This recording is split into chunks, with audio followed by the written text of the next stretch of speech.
Okey.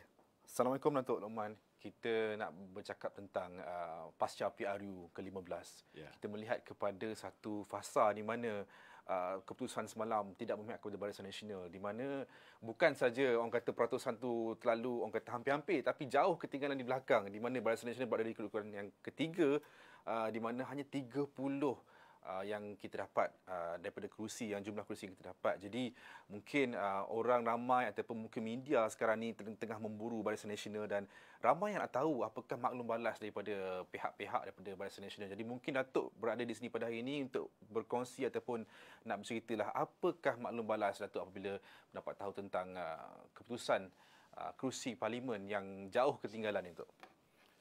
Okey, Assalamualaikum warahmatullahi wabarakatuh. Salam satu Malaysia. Pertama sekali saya ingin memohon maaf kepada semua penyokong-penyokong Barisan Nasional. Kita dah buat yang terbaik kita untuk memastikan kemenangan Barisan Nasional. Namun rakyat telah memilih, rakyat telah memilih. Sudah pastilah ada keputusan-keputusan yang dibuat ini tidak begitu memihak kepada Barisan Nasional. Namun kita kena terima hakikat bahawa setiap segala yang berlaku sudah pastilah ada hikmah di sebaliknya. Dan saya minta supaya ahli-ahli UMNO tenang. Kita anggap bahawa apa yang menimpa Barisan Nasional kali ini sudah pasti ada hikmah di sebaliknya. Sudah pasti ada sebab kenapa Allah Ta'ala tak benarkan kita untuk membentuk kerajaan secara bersendirian. Dan kita juga kena bersyukur kerana kita masih lagi bisa menjadi kuasa penentu. Tidak ada siapa pula yang boleh membentuk kerajaan secara bersendirian tanpa kita. Jadi kita akan menentukan siapa yang akan membentuk kerajaan. Saya secara peribadi saya rasa saya gagal lah. Saya cuba nak yakinkan rakyat Malaysia jangan undi berbelah bagi. Kita nak supaya rakyat memberikan undi solid kepada Barisan Nasional supaya BN boleh memerintah secara bersendirian. Tetapi ada yang termakan dengan fitnah-fitnah Perikatan Nasional yang mengatakan kalau undi BN menang, kita akan angkat Anwar jadi Perdana Menteri. Walaupun kita beranggapan bahawa ini satu hujah yang bodoh. Tetapi, nak buat macam mana, ahli-ahli akal umbi kita ni pun ada yang termakan dengan benda ni. Yang mengatakan kalau undi BN, bahawa Anwar yang akan jadi Perdana Menteri. Tapi hakikat dia, kalau BN berjaya membentuk kerajaan secara bersendirian, dah tentulah Perdana Menteri datang daripada Barisan Nasional. Tapi akibat daripada propaganda Perikatan Nasional ni berjaya, menyebabkan orang yang mengundi Perikatan Nasional ini juga tinggi jumlah dia, dan akhirnya mereka telah mendapat jumlah kursi yang lebih banyak daripada kita. Jadi saya minta maaf lah. Saya dah cuba terbaik saya untuk meyakinkan jangan termakan dengan propaganda ini, jangan termakan dengan propaganda yang mengatakan bahawa pemimpin kita korup contohnya. Ini pun satu kegagalan kita. Saya tak nafikan, saya mencuba untuk memahamkan kepada rakyat Malaysia bahawa kita perlu pastikan bahawa rakyat faham bahawa pendawaan ke atas pemimpin UMNO, tak kira lah Datuk Najib ke, Datuk Zahid ke, Datuk Seri Ahmad Maslan, Datuk Seri Tan Sri Syarif Samad, Aziz Rahim dan ramai-ramai lagi. Ianya adalah pendawaan yang bermotifkan politik. Bila mana Pakatan Harapan memerintah diteruskan oleh Perikatan Nasional, mereka menyalahgunakan kuasa mereka melantik peguam negara yang boleh mengikut mereka, boleh mengikut kehendak mereka untuk melakukan pendawaan bersifat politik ataupun bermotifkan politik, pendawaan berniat jahat, pendawaan terpilih. Kita dah explain. Kita pun explain bagaimana pasukan petugas khas mengesahkan pelantikan Ketua Hakim Negara yang pertama zaman PH Richard Malanjun tidak mengikut saranan daripada Jack ataupun Suruhanjaya pelantikan kehakiman. Sama juga pelantikan Ketua Hakim Negara sekarang tidak mengikut saranan daripada Jack, tetapi dua-dua adalah saranan daripada Tommy Thomas sendiri. Kita pun dah beritahu bagaimana SPRM digunakan. Tak pernah dalam sejarah Ketua Pesuruhjaya SPRM dilantik daripada orang politik. Ahli jawatankuasa PKR Pusat. Dan orang yang dah pencen 2 tahun menjadi anggota polis pun diangkat menjadi IGP. Yang akhirnya kita tengok video Azmin Ali sampai hari ni kabur. So, kita dah explain tapi orang percaya juga. Percaya juga. Walaupun mahkamah dah melepaskan Datuk Zahid di bawah 40 pertuduhan tu, orang masih percaya tuduhan ke atas Datuk Zahid. Dan orang beranggapan bahawa kalau Datuk Zahid kita menang pilihan raya, Datuk Zahid yang akan jadi Perdana Menteri, maka kes-kes dia ni akan digugurkan. Sedangkan inilah apa yang Pakatan Harapan buat dulu ketika mereka memerintah. Kita dah jadi kerajaan pun, kerajaan kita sendiri pun menyumbat Datuk Najib ke dalam penjara. Ini dalam erti kata lain, Perdana Menteri daripada UMNO sendiri membantu untuk melengkapkan daripada 60 janji dalam manifesto Pakatan Harapan. Janji pertama dilaksanakan oleh PH, iaitu untuk menghapuskan GST, dan janji kedua untuk memenjarakan Datuk Najib. Itu berlaku di bawah pemerintahan Perdana Menteri UMNO. Ini berlaku. Ini berlaku. Jadi amat menyedihkanlah. Tapi yalah, saya terima. Saya gagallah untuk meyakinkan. Sebab kita tak ada jawatan. Kita buat sekadar yang termampu kita. Tetapi kalau kita ada budaya macam PKR contoh dia, pemimpin mereka ada terlibat dengan kes liwat dan sebagainya. Tetapi walaupun dah kena penjara pun, mereka mempertahankan pemimpin mereka. Budaya ni belum lagi ada dalam UMNO. So mungkin benda ni, kalau ramai orang mempertahankan pemimpin dan bukan letak blame game, kalah pilihan raya je terus salahkan pemimpin, seperti mana yang dilalui pilihan raya umum yang ke-18, sekarang pun berulang kembali. Jadi kalau tengok pada kita nak analisis satu demi satu, orang kata punca kekalahan Barisan Nasional dalam PRU 15. Antaranya macam Datuk cakap tadi, pendakwaan politik. Dan kalau kita tengok pada senario sekarang ni, di mana pendakwaan politik ni berkait kepada macam mana pihak pembangkang menanam ataupun menyuntik rasa tu dalam jiwa pada setiap pengundi, dan difahamkan. Dan malangnya itu pula, kerana pada kali ini PRU 15, mereka ataupun kita telah membenarkan pengundi muda 18 tahun contohnya, yang tak tahu apa-apa, naif tentang, tak boleh beza pun politik ni adalah ni siapa ni, parti ni adalah parti mana. Jadi bila meletakkan pendakwaan politik dalam strategi mereka, propaganda, dan akhirnya meracun jiwa orang-orang muda. Jadi mungkin Datuk boleh komen sikit macam mana orang muda mudah terpedaya, terpengaruh dengan propaganda. Dia sebenarnya dia ada kesan juga bila orang yang baru berusia 18 tahun secara automatik dibenarkan untuk mengundi. Kesan pertama sekali ialah mereka ni banyak yang belum matang dan tak faham pun apa pun tentang politik ni. So ada satu teks daripada seorang nenek ni lah beritahu saya. Dia kata bila dia tanya dengan cucu-cucu dia, cucu-cucu dia beritahu, dia kata kali ni kami nak beri sokongan kepada Perikatan Nasional. Kerana Datuk Seri Ismail Sabri banyak buat benda baik, bagi peruntukan tu, bagi ni nak buat bagi laptop percuma, nak bagi 5G di semua sekolah dah. Jadi kita nak support dia. So nenek ni cakap, Ismail Sabri ialah Barisan Nasional, bukan Perikatan Nasional. Tak, dia orang masih cakap Perikatan Nasional. Dia bersama dengan Muhyiddin, bersama dengan Bersatu, bersama dengan PAS, kan? Mereka nampak itu Perikatan Nasional. So ini pun confusing. Jadi kita pun kena minta maaf lah sebenarnya. Kita tak explain dengan betul kepada anak-anak muda kita. Dan dari segi mereka ni, mereka tidak tahu apa itu konspirasi politik. Walaupun kita dah explain, kalau tengok dalam buku Justice in Wilderness, karangan Tan Sri Tommy Thomas. Dia sendiri beritahu bahawa sebelum kita kalah pilihan raya 2018 lagi, dia dah berjumpa dengan Tun Dr. Mahathir, membincangkan tentang kes 1MDB, dan lepas tu bila mereka menang je, Tommy Thomas terus dilantik dan kemudian terus dilakukan pendakwaan ke atas Datuk Najib. Memang nampak jelas pendakwaan terpilih itu berlaku. Lepas tu dalam pembicaraan Datuk Seri Najib, dia tidak dibenarkan untuk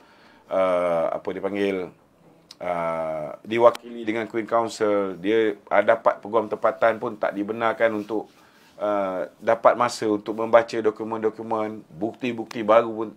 Kalau orang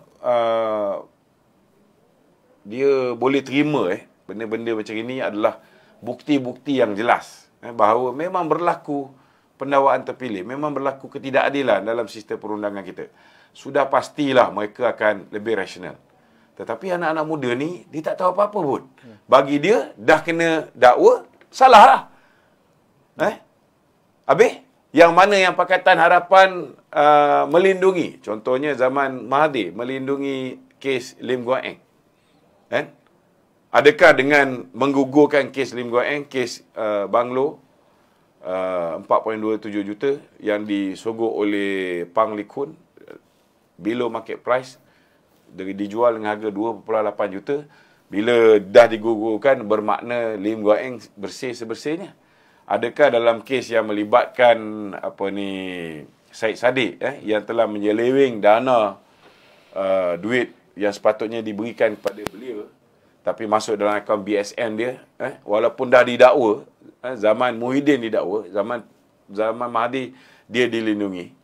Adakah itu bukan pendakwaan terpilih? So mereka ni, orang muda ni tak boleh menilai benda ni lagi. They are not ready. Dia tak faham konspirasi politik tu apa. Mereka tak tahu bahawa sistem perundangan, institusi asas negara boleh disalahgunakan. They do not understand it. Dia orang tak faham. Jadi kita lah gagal. Kita tidak berjaya untuk memberikan kefahaman kepada mereka. Mungkin dari segi gerak kerja, kalau kita tengok banyak yang membantu untuk hidupkan ruangan TikTok. Mungkin kawan-kawan kita di BNCOMS contohnya. Tetapi sedihlah, yang lain kurang. Dan bila apa yang kita hasilkan tu banyak tapi tak viral pun tak guna. Sepatutnya ahli UMNO di Akar Umbi sambut apa yang diproduce oleh BNCOMS. Jadi lebih banyak orang yang akan berada. Saya tengok, saya banggalah BNCOMS berjaya menzahirkan banyak anak-anak muda yang membicarakan tentang isu-isu ni, dan ianya secara tak langsung menggambarkan ramai anak muda yang bersama kita.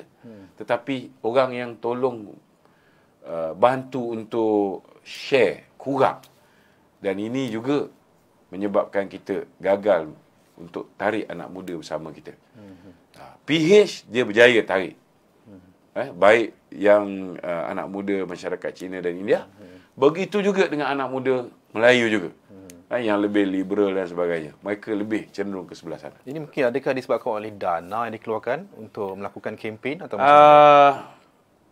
kalau nak cerita dana, memang kita tak boleh nak nafikan lah. Kalau dari segi dana ni, kemampuan dana terbesar ni terletak di tangan Perikatan Nasional. Dan kita pun kena terima hakikat juga. Antara sebab kita seolah-olah macam kita lah antara yang menyumbang dana kepada mereka ni. Kalau kita tak tanda tangan CSA dengan DAP, dengan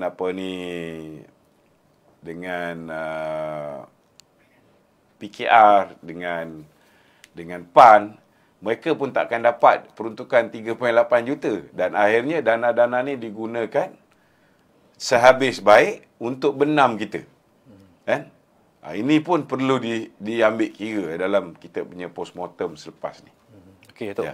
Bercakap tentang Barisan Nasional dan juga UMNO. UMNO dan juga Barisan Nasional tidak, orang kata, dengan orang Melayu ni kiranya all together, bersama-sama, susah dan senang dan sebagainya.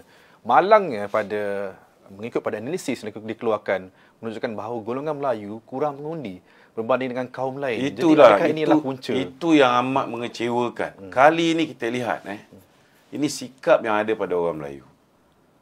Orang Melayu yang keluar mengundi kali ini lebih kurang 68%.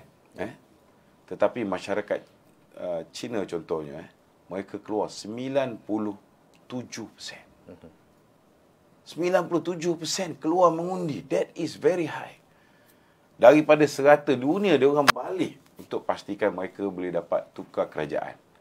Namun, sudah pastilah mereka punya hajat tu tidak kesampaian seperti mana dulu. Sebab musuh kita berpecah.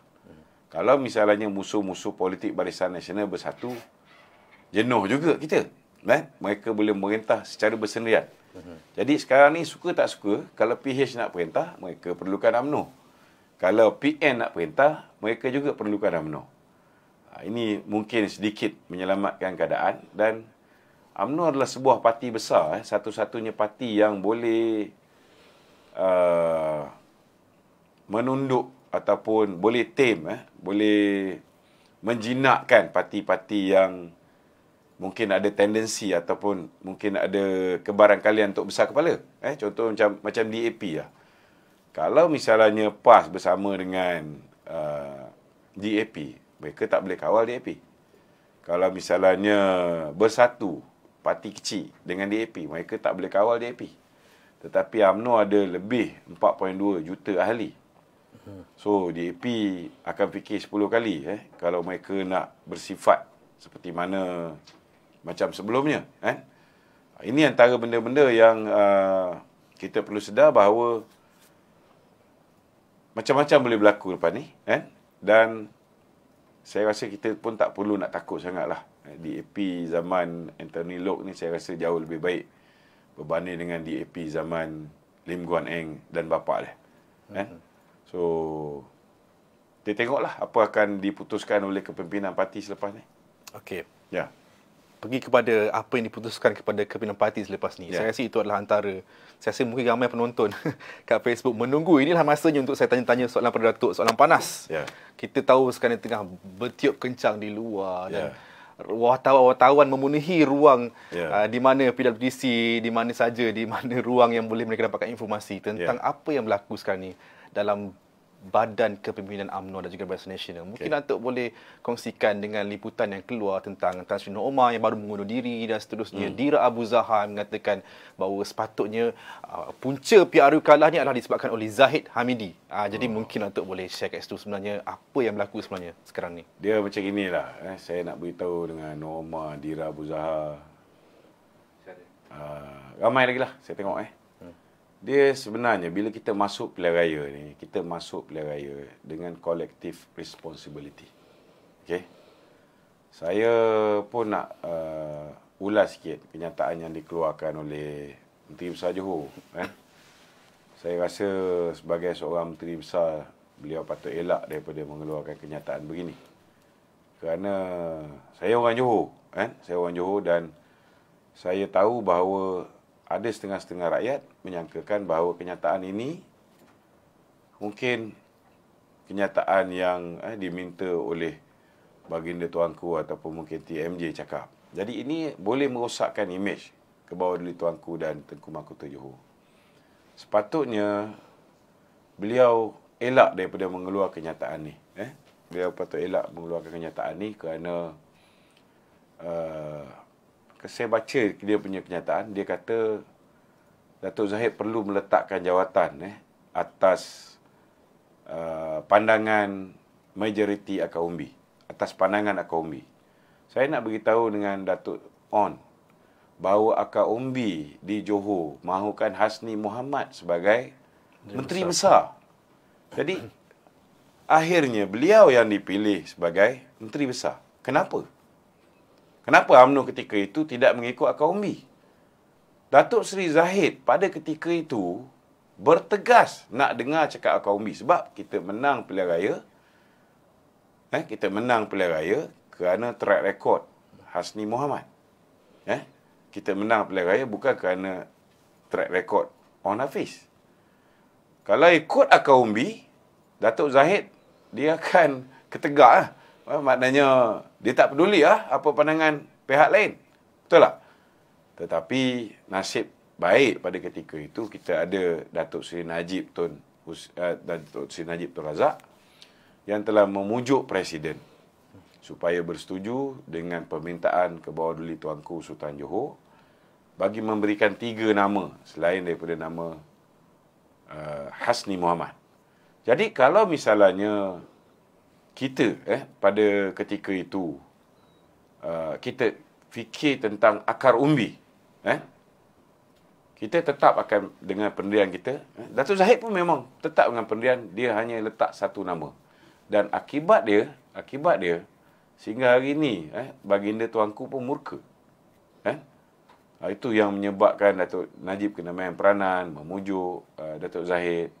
Dan akhirnya Datuk Zahid bersetuju untuk memberikan 3 nama. Dan Datuk Onn Hafiz telah diangkat menjadi Menteri Besar. Kedua, kita jangan buat kesilapan yang Datuk Seri Najib buat. Apa kesilapan besar yang Datuk Seri Najib buat? Kesilapan besar yang Datuk Seri Najib buat ialah tunduk kepada desakan-desakan supaya beliau meletakkan jawatan.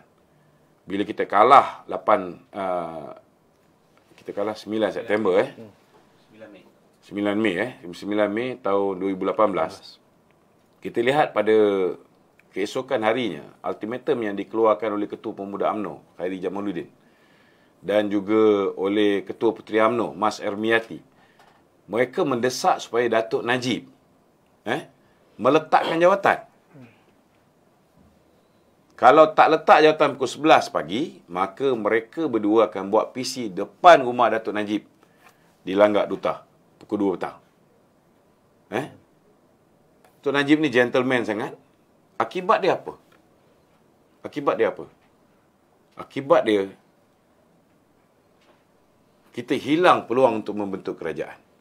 Kalau tidak ada 2 ekor Malaun ni pada ketika itu, kemungkinan besar Datuk Najib ada masa untuk berunding dengan Datuk Seri Anwar. Anwar mungkin bersetuju untuk menjadi timbalan Perdana Menteri dan Datuk Seri Najib boleh kekal sebagai Perdana Menteri. Jadi kita jangan buat perangai hodoh macam ni lagi. Cukuplah dengan apa yang dilakukan oleh mereka dulu. Kita bagi masa kepada Datuk Zahid untuk menyusun apa yang sepatutnya dilakukan hari ini. Sebenarnya saya pun tahu perancangan kelemahan kita antara punca kita hanya memperolehi 30 kursi. Salah satu daripada perkara yang menyumbang itu sebabnya jangan sampai bila kalian membangkitkan soal Datuk Zahid perlu letak jawatan apa semua, nanti orang boleh jawab. Ada yang kata macam Ketua Bahagian Sungai Buloh Setiausaha Politik pada Khairi Jamaluddin. Dia kata bukan setakat Datuk Zahid kena letak jawatan. Datuk Mat Hassan pun perlu letak jawatan. Wishel ataupun Ketua Pemuda Kota Raja pun mengeluarkan kenyataan yang sama. Mengatakan Tok Mat pun kena mengambil ni. Kita bukan tak tahu mereka ni kalau dah Zahid letak jawatan, Tok Mat letak jawatan, tinggal Ismail Sabri je. Kita bukan tak faham. Kalau nak, tunggulah pemilihan parti, bertandinglah sebagai anak jantan. Kita bukan bodoh. Kita boleh baca apa sebenarnya yang dia orang nak. Dia nak suruh kita ni. Kalau kita jawab balik, you are saying that the president of the party should take full responsibility. Saya nak tanya juga, siapa poster boy kita? Siapa yang menjadi Perdana Menteri di saat akhir? Siapa yang paksa orang ambil vaksin? Banyak orang akan boleh cakap macam-macam. Dan akhirnya nanti kita berpecah belah. Buat apa? Cuba tanya dengan Datuk Onn Hafiz. Macam mana dia boleh menang? Adakah kerana pada ketika itu UMNO begitu hebat di Johor? Tidak. Kerana musuh kita berpecah belah. Ini yang telah menyumbang kemenangan kita. Dan bila Anwar Ibrahim, parti dia kalah di sana, bila Mahathir hilang air muka dia, bila parti dia 42 kursi kalah dan hilang deposit di semua. Dan ketika itu Muhyiddin Yassin parti dia kalah teruk walaupun mereka belanja beratus juta baik di Melaka, baik di Johor. Kalau ketika itu Perdana Menteri mengikut pandangan kita supaya dibubarkan parlimen, kita ada peluang untuk menang besar. Tapi nak buat macam mana? Kita melalak sampai saya disaman oleh Perdana Menteri. Saya didakwa di mahkamah 2 kes. Perdana Menteri saman saya. Saman 1, 2 pendakwaan baru. So, kena faham. Antara punca hari ini, kita tak memerintah, kerana kita melengahkan pilihan raya. Kita bagi masa untuk musuh kita menjadi kuat. Dah kita bagi dana lagi 3.8 juta untuk setiap ahli parlimen pemangkang. Kan? Kemudian kita bagi masa untuk mereka ni melantik Rafizi menjadi timbalan presiden. Cuba kalau ketika itu kita dah buat pilihan raya, Datuk Seri Najib akan jadi ketua kempen manager kita. Aura dia tu cukup kuat membantu kita menang di Melaka, membantu kita menang. Ini kita malah nak cakap lah, kan. Datuk Najib pun disumbat ke dalam. Baru buat pilihan raya. Nasib baik kes Datuk Zahid lama lagi. So nak put the blame on Datuk Zahid seorang. Jangan sampai orang jawab balik. Ni saya baru bagi sikit-sikit je. Kalau orang jawab balik, kan. Dan jangan ingat tau. Jangan ingat rakaman percakapan Datuk Zahid je boleh dirakam. Jangan lupa rakaman percakapan seseorang dengan Tun Mahathir pun dirakam juga. Siap ada transkrip bagai. Kan? Kalau semua ni keluar, apa jadi pada parti kita?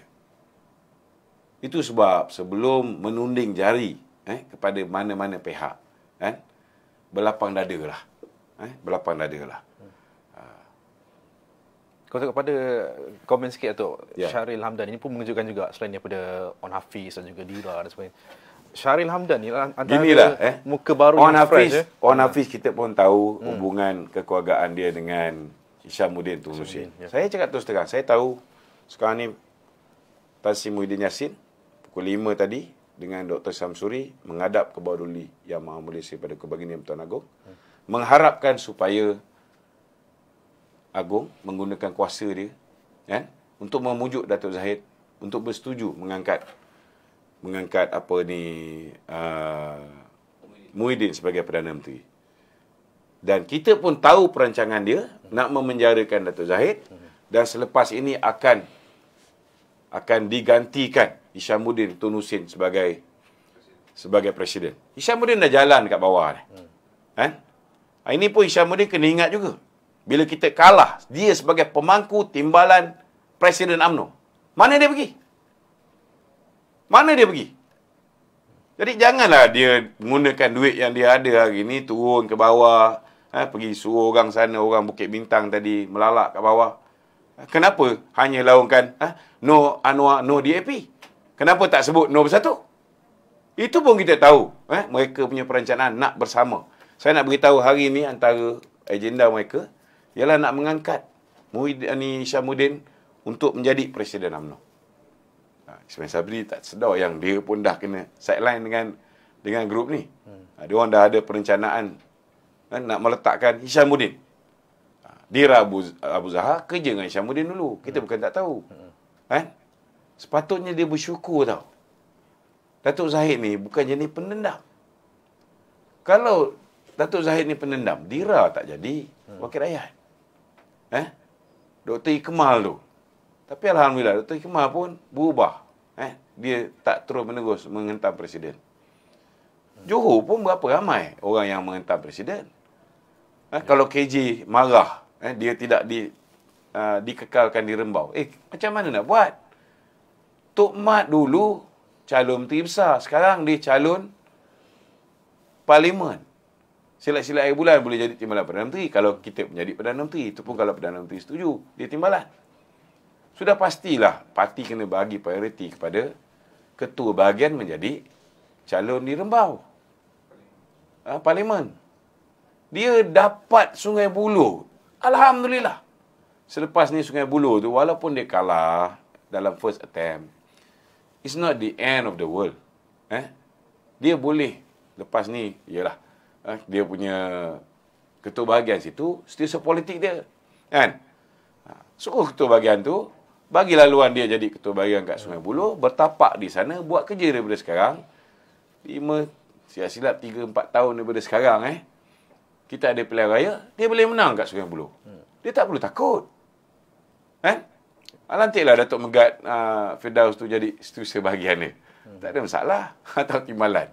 Kan? Apa susah sangat? So, dia kena nampak benda ni secara positif. Kalau Datuk Zahid ni jenis berdendam, saya nak beritahulah berapa ramai budak-budak KJ diberi peluang untuk menjadi calon pilihan raya. Tempat saya di Seri Gading pun, Datuk Lasim Burhan, orang KJ.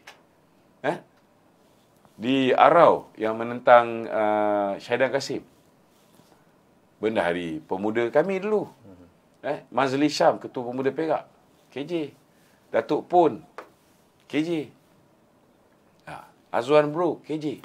Saya rasa ada 30 orang. So, kalaulah Presiden ni jenis berdendam, kalau Presiden ni mencantas orang, tak tentu pasal. Saya cakap terus terang, orang ni takkan ada peluang untuk menjadi calon pilihan raya. Tetapi hanya orang-orang tertentu.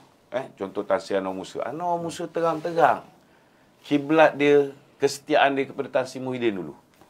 Sedangkan satu ketika dahulu, dia kalah sebagai timbalan Presiden Parti. Dia diangkat menjadi Setiausaha Agung.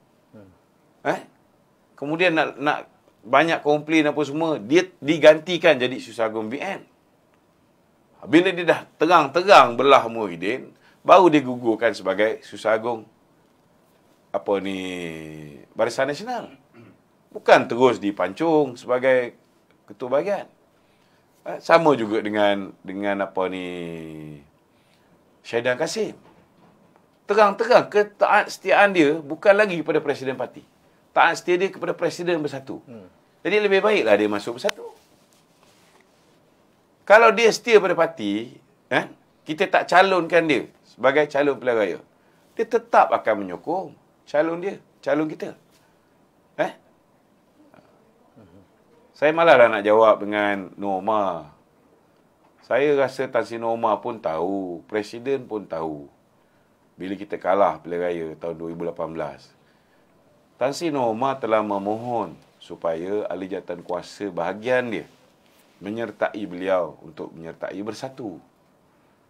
Kalau ahli jawatan kuasa dia bersetuju untuk sama-sama menyertai Bersatu, beliau dah tinggalkan parti. Dan beliau bukan lagi bersama dengan kita. Jadi, adalah sebab kenapa Presiden tak membenarkan dia untuk bertanding di Tanjung Karang. Kalau dia tak bising, dia tak buat kenyataan, letak jawatan dan sebagainya ni, kita pun tak perlu jawab benda ni.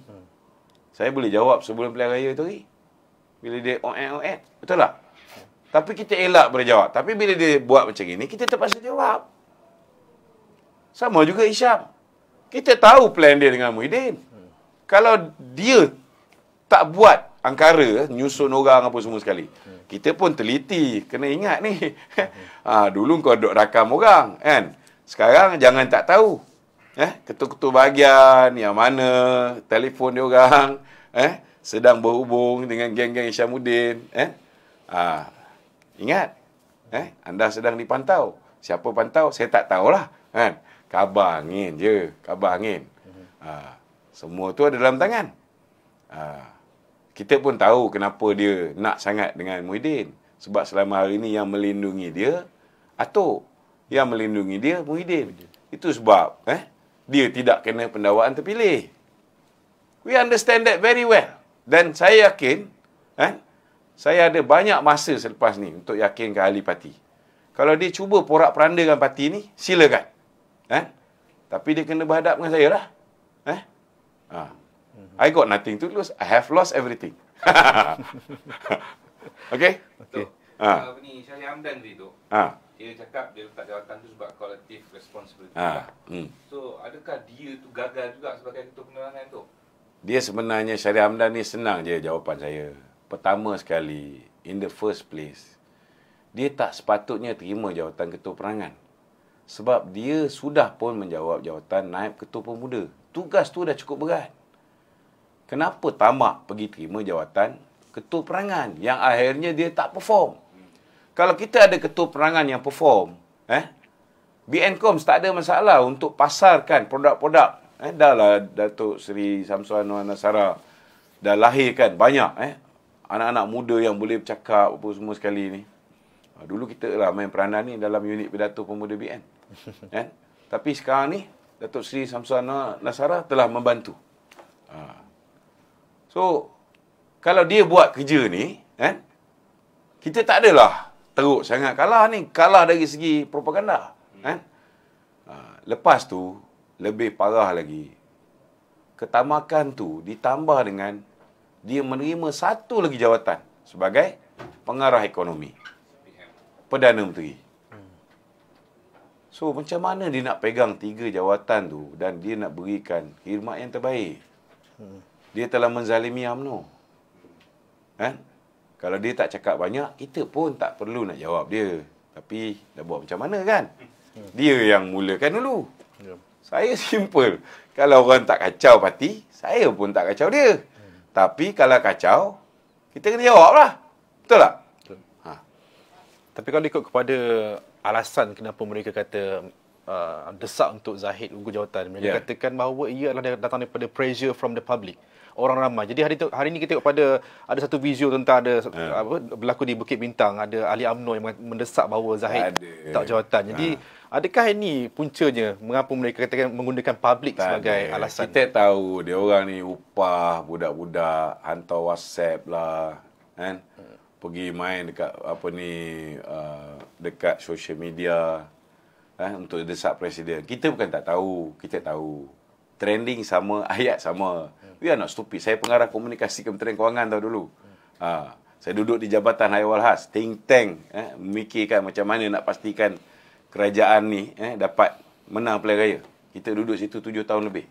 Ini benda ni biasa je. Memang dia orang atur. Kita pun tahu juga kan, kalau kepala dia setakat Arman, Azhar apa semua sekali ni tak pergi mana lah. Jangan bimbang lah. Cuma saya ucap tahniah lah. Presiden parti telah membatalkan mesyuarat Majlis Kerja Tertinggi. Kerana bagi saya, satu kesilapan besar kalau buat mesyuarat Majlis Kerja Tertinggi yang kita tahu sudah pasti akan digunakan oleh puak-puak ni untuk menghentam presiden. Jadi sebelum buat mesyuarat tu, bersihkan dulu Majlis Kerja Tertinggi tu. Yang mana yang bukan menang bertanding tu, yang mana jawatan lantikan tu, pastikan betul-betul yang boleh menyokong kedudukan presiden. Kita tak boleh ulangi kesilapan Datuk Najib. Datuk Najib tunduk dengan dia orang. Akibat dia apa? 6 bulan selepas Datuk Najib meletakkan jawatan, dia telah berjaya buat turnover. Orang dah mula membenci Pakatan Harapan. Dia lawan seorang-seorang. Dia lawan seorang-seorang. Orang mula membenci Pakatan Harapan dan gelombang dia. Nampak? Dia punya, dengan dia punya bosku, dia punya gelombang dia turun berkempen. Aura dia tu. Walaupun dia dah dituduh, mencuri, merompak, menyamun. Tetapi orang tak percaya dengan tuduhan ke atas dia. Itu sebab dia punya follow Facebook masih lagi. Walaupun dia dalam penjara, dia adalah ahli politik yang paling berpengaruh di Malaysia ni. Kita tak boleh nafikan. Nafikanlah macam mana pun. Dia still yang paling berpengaruh. Tetapi boleh tak dia main peranan? Tak boleh. Sebab kita dah buang dia sebagai presiden parti. Hari ni Datuk Najib berada dalam penjara. Yang tinggal siapa? Yang tinggal Datuk Zahid. Yang tinggal Tok Mat. Kalau Datuk Zahid dengan Tok Mat mengambil tindakan yang sama, mereka tarik diri. Gembiralah geng-geng yang nakkan supaya kita ni jadi lembu cucuk hidung kepada Muhyiddin Semalik kembali. kena faham dalam parti ni ada dua jenis manusia. Satu adalah mereka yang dianiaya oleh Pakatan Harapan dan juga Perikatan Nasional. Satu lagi ialah mereka yang dilindungi. Bukannya bersih pun. Dilindungi oleh Pakatan Harapan dan Perikatan Nasional. Jadi mereka ni takut kalau Pakatan Harapan memerintah. Takut apa yang PH buat kepada kita punya tim dulu akan kena pada mereka. Sebelum ni mereka dilindungi oleh Mahathir. Mereka dilindungi oleh Muhyiddin. Ini yang kena faham. Kenapa hari ni mereka mengharapkan supaya Dato' Zahid letak jawatan, Dato' Mak Hassan letak jawatan. Jadi yang tinggal tu sudah pastilah orang yang bersedia untuk bekerjasama dengan Muhyiddin. Dapat jadi TPM pun jadilah. Asalkan Muhyiddin menyelamatkan dia. Tak bolehlah macam tu. Kan? Dan bagi saya lah, ini kita terang-terang ceritalah. Orang tanya dengan saya, apa pendirian? UMNO ni nak pergi ke Bersatu ke?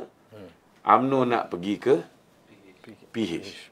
Saya beritahu satu je jawapan dia. Either we kill or we be killed. Sama ada kita pergi bunuh orang ke atau kita akan dibunuh. Hari ni terang lagi di Sulu bahawa Perikatan Nasional ni Bersatu ditubuhkan untuk bunuh kita, untuk gantikan kita. Kena faham ni. Kita ni nak dibunuh dan digantikan dengan parti Muhyiddin. Saya nak beritahu dengan orang PAS, mulia-mulia orang PAS ni tak semulia orang UMNO.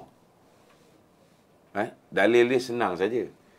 UMNO pernah mengampunkan orang yang khianat kepada UMNO, iaitu Muhyiddin dan kawan-kawan dia. Kita ampunkan dan kita angkat dia jadi Perdana Menteri walaupun dia minoriti.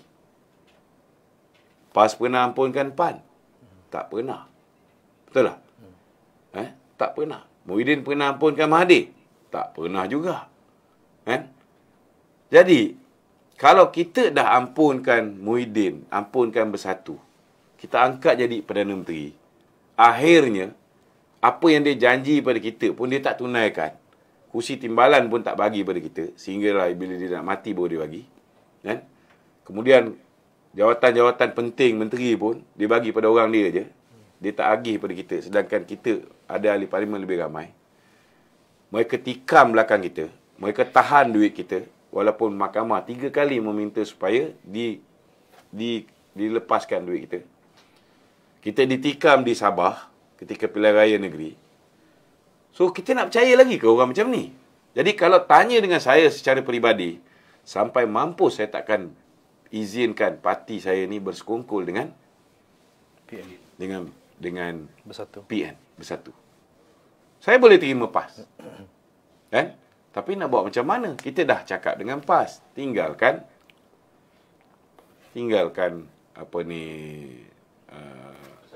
Bersatu. Tapi dia tetap nak dengan Muhyiddin. Memang betul lah. Saya pun nak minta maaf lah kepada rakyat Malaysia kerana saya cuba yakinkan bahawa jangan sampai anak-anak muda ni memilih duit yang mungkin manis untuk beberapa hari, tetapi mereka terpaksa tersiksa untuk 5 tahun akan datang. Kita tahu macam mana duit bak kata orang tu bergentayangan seluruh Malaysia. Di mana Perikatan Nasional bertanding, orang pakai baju, mereka pun satu hari dibayar RM50. Setiap peti undi diberikan RM1,000 satu hari. Macam kat Larut tu RM1,000, RM1,000 setiap malam. Setiap orang yang duduk kat situ pun dibayar RM50. Kambing golek ke kambing bakar ke, itu free flow. Dekat Paguh lagi dahsyat. Kalau tidak, Muhyiddin tak menang. Sampai RM500. Untuk satu pengundi. Ada pengundi beritahu dapat 250, ada pengundi dapat 500. Ini berlaku. Ini berlaku dengan amat dahsyat. PAS pun jangan duk cakap seolah-olah macam dia bersih. Kita tahu pejabat-pejabat daerah digunakan untuk mengagihkan duit kepada rakyat. Cuma dia menggunakan nama yang terhormat, Dana Bakti Remaja di Terengganu. Itu sebab mereka pukul bersih. Mereka menang semua. Kita bukan tak tahu benda ni. Saya cuba yakinkan anak-anak muda kita, jangan sampai kita ubah pendirian kita kerana duit. Tapi kita tak berjaya. Kita gagal lah maknanya. Sepatutnya semua orang kena ambil kebertanggungjawaban bersama. Jangan salahkan presiden seorang. Okey, ada lagi? Okey. So soalannya yang tadi saya nampak lebih kepada Datuk macam lebih kepada menunjukkan bahawa kita ni lebih ke arah PH instead of PN. Jadi mungkin Datuk nak kongsikan apa sebenarnya tarikan PH yang boleh diconsider dalam cerita. Okeylah. Dia sekarang macam ni. Pertama sekali, saya rasa kalau BN nak memberi sokongan pada Anwar sebagai Perdana Menteri pun, kita kena letakkan syarat. Pertama, UMNO akan jadi pengimbang kerajaan.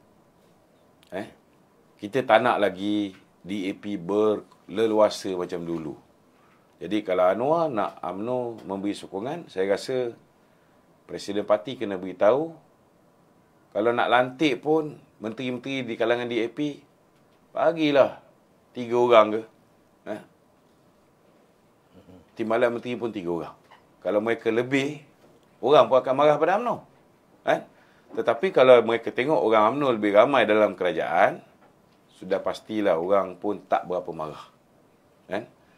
Dan yang keduanya, kita kena sentiasa menjadi check and balance kepada kerajaan tu. Jadi kalaulah sekiranya berlaku sekali lagi seperti mana apa yang berlaku zaman Pakatan Harapan. Kalau misalnya DAP mula nak kacau soal Islam, mula nak kacau tentang hak istimewa orang Melayu, mula nak kacau tentang kedudukan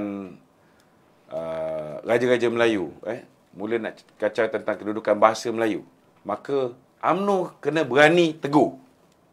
Tak boleh jadi kerajaan dulu-dulu. Kerajaan dulu-dulu, apa juga yang diputuskan oleh Perdana Menteri ataupun rakan-rakan dalam pasukan dia, kita diam, kita ikut je. Tak boleh. Maknanya kena ada pihak yang menyeimbang. Jangan sampai UMNO dibenci oleh rakyat.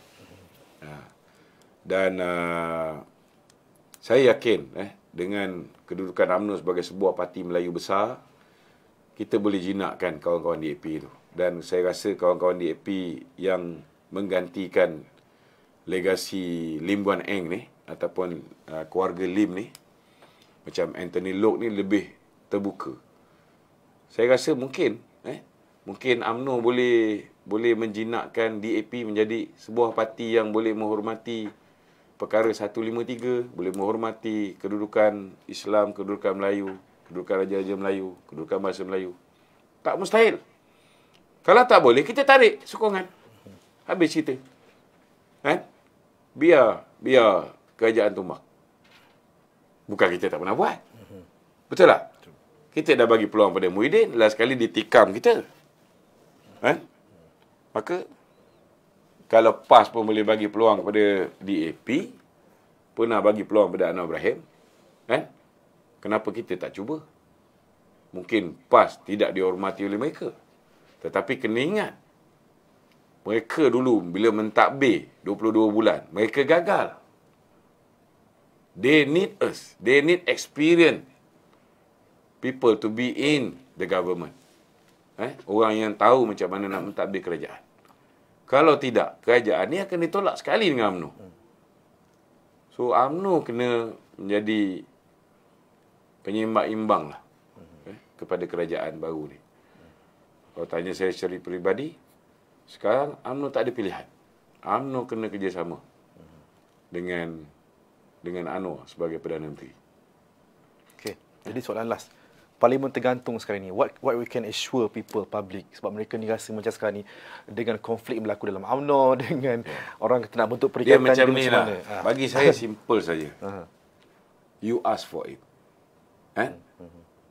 Berbuih kita cakap tiap malam. So bubarkan cepat. Tapi ada juga yang pertahankan lagi Ismail Sabri ni. Betul tak?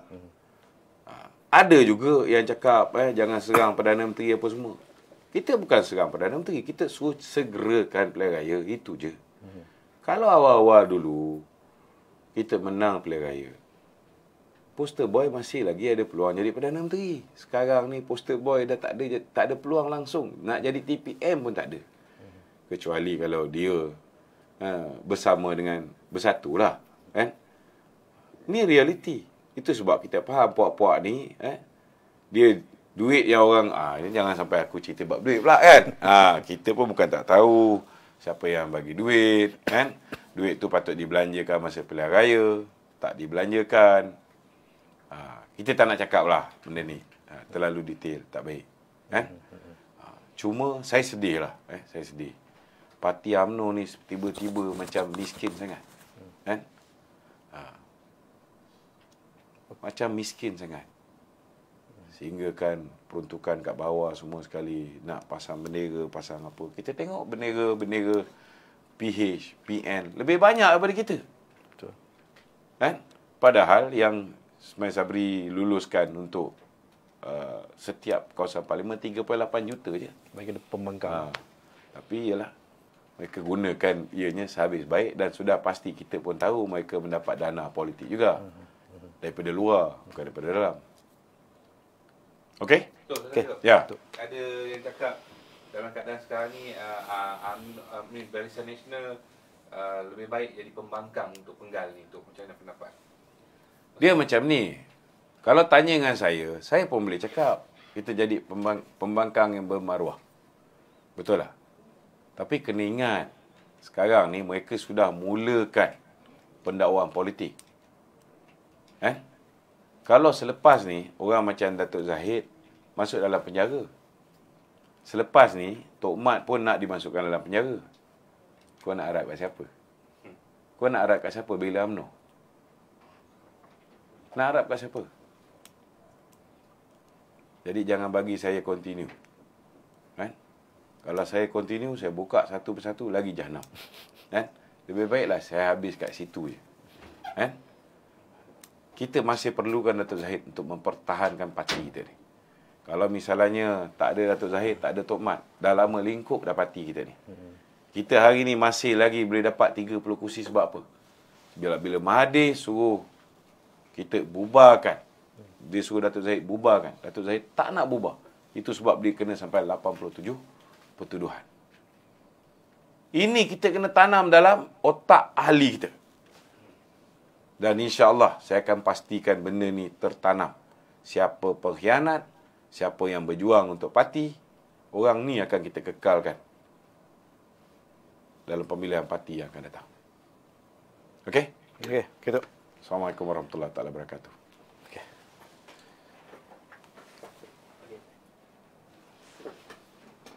Ramai view dekat TikTok. Kat 2K.